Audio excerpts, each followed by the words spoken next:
So I don't think this is a good advice. I'm not sure real estate should be owned in a tax-advantaged account. So somebody's saying they don't think that real estate should be owned in a tax?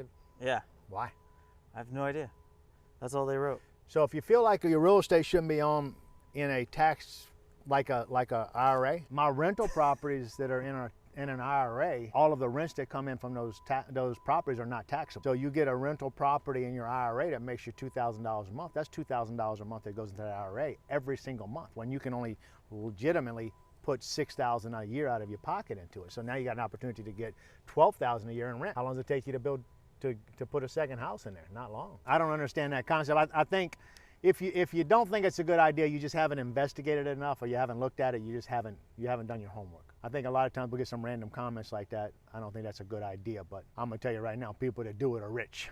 So It's a good idea. that's a good idea. If I cut all those trees down, you can see through those trees back there, it's gonna have a beautiful view.